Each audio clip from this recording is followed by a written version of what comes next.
Today is September 10th.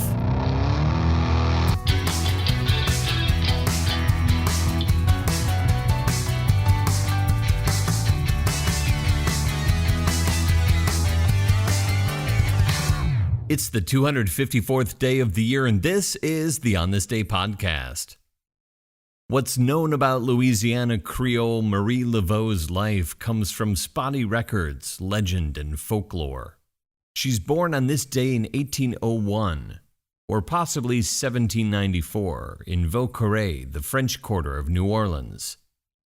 The illegitimate daughter of a wealthy plantation owner, Charles Laveau, and his free Creole mistress, Marguerite, Marie grows up on her father's plantation. Young Marie Laveau is a devout Catholic, attending Mass daily. She also studies to become a hairdresser. Laveau grows into a tall, beautiful, and statuesque woman with curly black hair and golden skin. She marries a French Creole named Jacques Paris in 1819, or he's named Santiago, as other records indicate. Their marriage lasts long enough to produce 2 children before Jacques Paris dies. Laveau assumes he's dead. It's possible he just abandoned her. As a single mother and widow, Laveau uses her hairdressing skills to make a living, serving the clientele of the wealthy upper class in New Orleans society. Providing her services in private homes, Laveau becomes a confidant to many of her clients. They confess their innermost secrets to her, and Laveau has excellent listening skills and a solid memory. Laveau takes a lover and lives with him until her death. They reportedly have 15 children. Now busy raising kids, Laveau stops her work as a hairdresser. She begins to develop an interest in her mother's African traditional beliefs. At the time, voodoo is commonly practiced in New Orleans. However, it's perceived as being rather malevolent. Laveau never abandons her Catholic roots and even urges people to attend Catholic Mass. She explores her mother's beliefs further. It's reported that she learns her voodoo craft from a voodoo doctor known as Dr. John. By 1830, she becomes one of several voodoo queens. Laveau becomes a dedicated practitioner of voodoo. She believes in the recognition of spiritual forces that preside over daily life, intersecting with the lives of their followers. But Laveau has entrepreneurial tendencies. She combines voodoo beliefs with Catholic traditions, holy water, incense, statues of the saints, and Christian prayers. This combination helps to make voodoo and hoodoo, the magical rules associated with voodoo, more acceptable to the upper-class society of New Orleans. And a new career blossoms.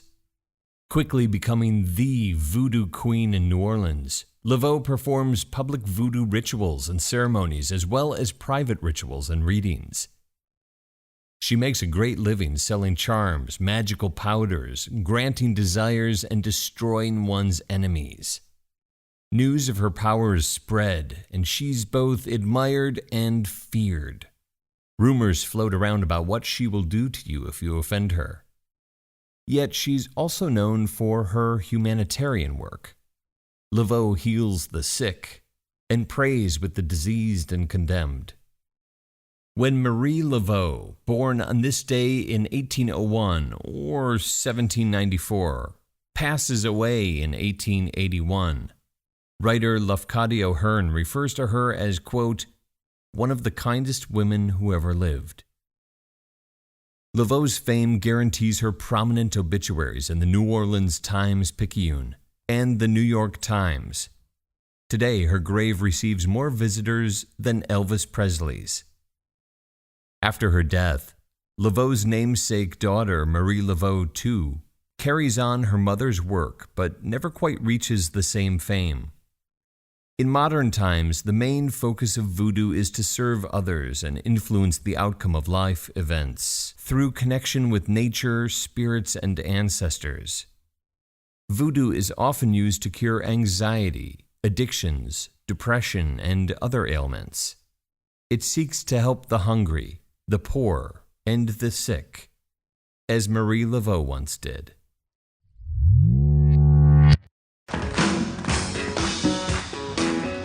Born on this day in 1945 in Puerto Rico, singer and guitarist Jose Feliciano.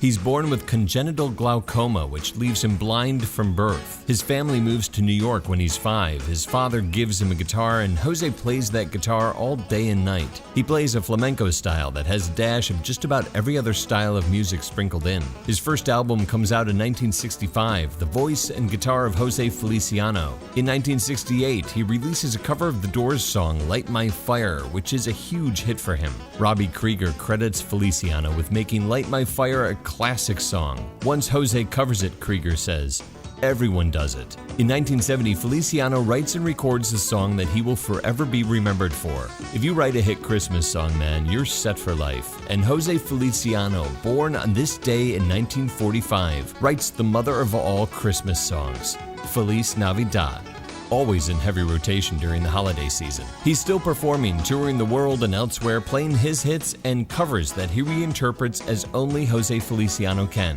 Ain't No Sunshine, The Thrill Is Gone, and Billie Jean. There are 112 days left in the year. Today's episode written by me, Dave Schultz, and Elizabeth Schultz. So if you're still listening, have a listen to this.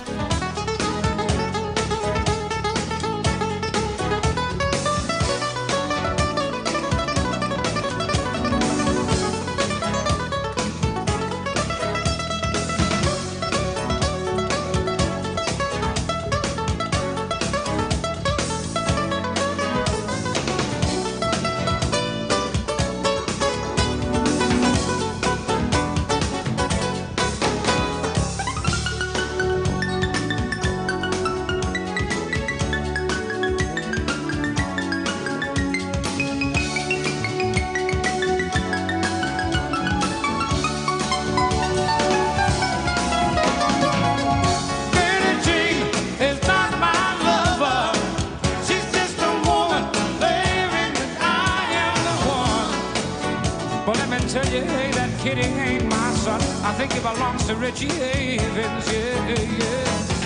Billie Jean is not my lover. She's just a woman claiming that I am the one. Well, let me tell you, hey, that kitty ain't